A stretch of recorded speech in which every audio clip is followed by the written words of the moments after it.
Welcome back, everybody. We're here again with a very special, very timely video.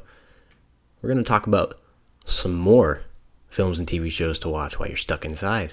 There's no saying how long this is going to be going on, so strap in. We may be doing these videos for quite a while. Yeah, there were some things that I had missed that I wanted to talk about. Obviously can't get to everything I want to recommend, but I did want to put out another list of things to watch for those of you that have checked out the other one, enjoyed it, found some things to watch. If you did find anything from the last video, let me know down below. Would love to hear if you found something new, if I helped you find something. Maybe we'd like to do this with some other streaming services, maybe like Criterion Channel, so if you'd be interested in seeing that, let us know. I just kind of wanted to keep it simple with things that most people probably have access to.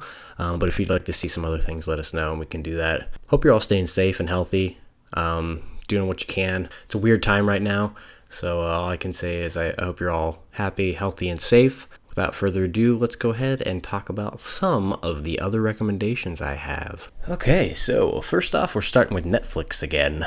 First up, we have Chasing Amy, which is one of Kevin Smith's better films. It's an interesting premise about a guy that falls in love with a lesbian. So Ben Affleck, he just watched the other day The Way Back with Ben Affleck. I thought it was pretty solid. His acting was very good in it.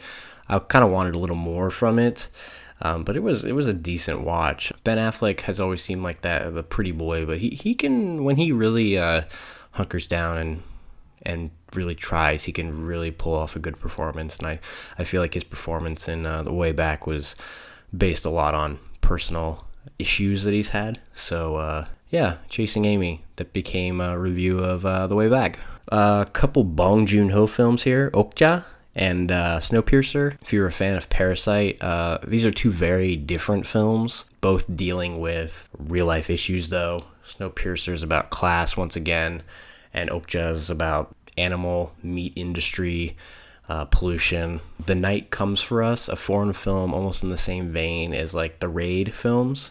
I really enjoyed it. I didn't hear anybody talk about this one, but it's a great martial arts film, action film, some great set pieces and fighting scenes, so please check that one. What's Eating Gilbert Grape, one of Leonardo's earliest and best performances. Would love to see this come to Blu-ray at some point, but a film that seems like it could be 90s cheese, but it's pulled off very well. And Leonardo, I mean, if you didn't know any better, you'd think he was actually mentally handicapped, so a very great performance. Don't Think Twice, this is a film with Mike Birbiglia. I believe he directed it as well and acted in it. It's about a improv theater troupe and the trials and tribulations of trying to become successful and make it, and it's pretty good. It's pretty good, actually. It's funny. It's endearing. Tucker and Dale versus Evil. This is kind of that dumb humor that would really put you in a better mood if you need it. Ooh, Martin Scorsese's Hugo, probably one of his most underrated movies.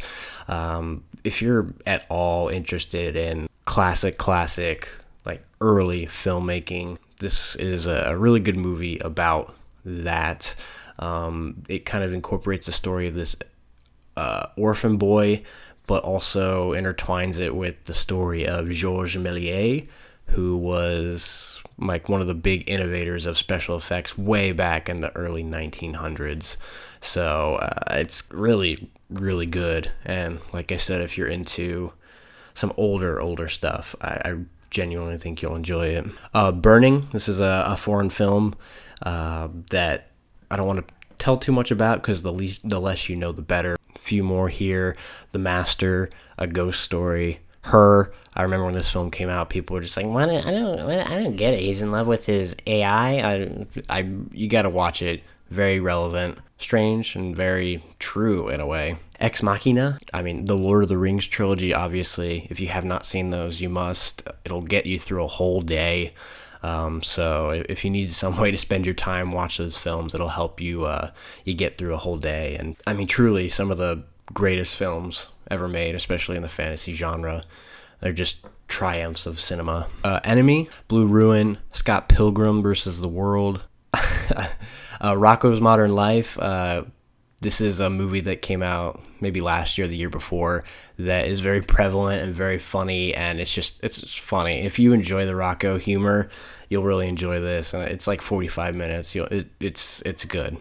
It does satire in a good way. Any of the Bo Burnham stand-up, I think he's great. I think he's funny. I think he's very clever. You can listen to this guy several times and pick up on things that you never would have heard the first time. It's just kind of that clever. Nowadays, he's starting to get more into the philosophical and existential sort of humor, but I really enjoy his stuff. It's very good. If you're into film documentaries, De Palma, I think this is one of the better documentaries about a person because it's him talking about his own career, going through each film. I think it's done really well, and he doesn't pull any punches. He talks shit when he wants to, and he tells you exactly how it is, and I just think it's done really well.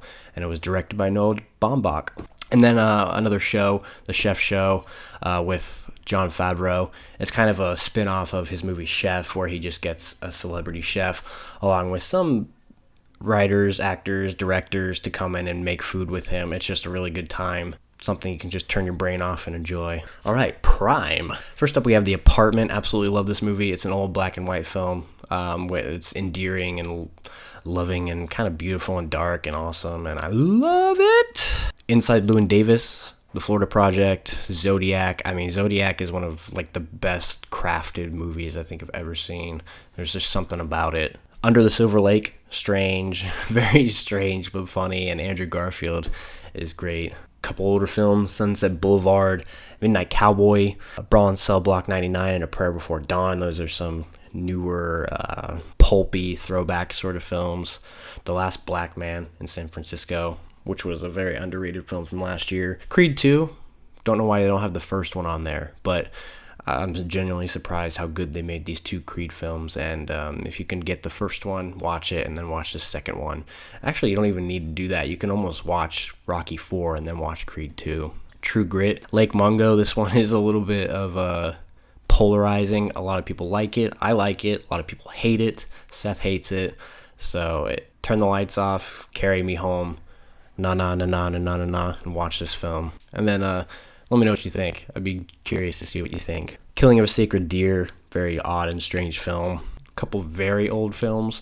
Diabolique, which is one of the great twists. I think this is like one of the films that kind of incorporated the twist ending, and it's very good. And then Cabinet of Dr. Caligari, great German expressionism film. Really inspired a lot of films today. And another one, actually, no, I lied. This is the one that kind of incorporated the twist ending. So, and then finally, some Hulu selections. Hulu is the one that's kind of hard for me to find some things just because their selection is not as big as these other ones. But Grave of the Fireflies, anime that's absolutely heart-wrenching. I mean, maybe one of the darkest animes I've ever seen. Captain Fantastic is a great film. Viggo Mortensen, he's great in that. Big Fish, pretty good dad film. It's a film that was made by Tim Burton that doesn't feel like a Tim Burton film. A couple foreign disaster films, The Wave and The Quake. Those are good time. Another foreign film, The Guilty, about a 911 operator that's trying to help somebody. It's tension-filled. Really good documentary, Apollo 11, about the space mission. Some of the greatest, like, cleanest old-time footage I've ever seen. 28 Days Later, which is probably not the best thing to watch right now, but it's good. Loving Vincent, a movie that was so expertly and beautifully crafted. Each shot is a painting in the style of Van Gogh. Well, that wraps up another video suggestion. So hopefully you find something here that you can watch, enjoy. You know, I hope people are watching these and taking some of these suggestions, because there's a lot of good stuff on these streaming services, and hopefully you find a few things. Let me know down below if you find anything and enjoy it.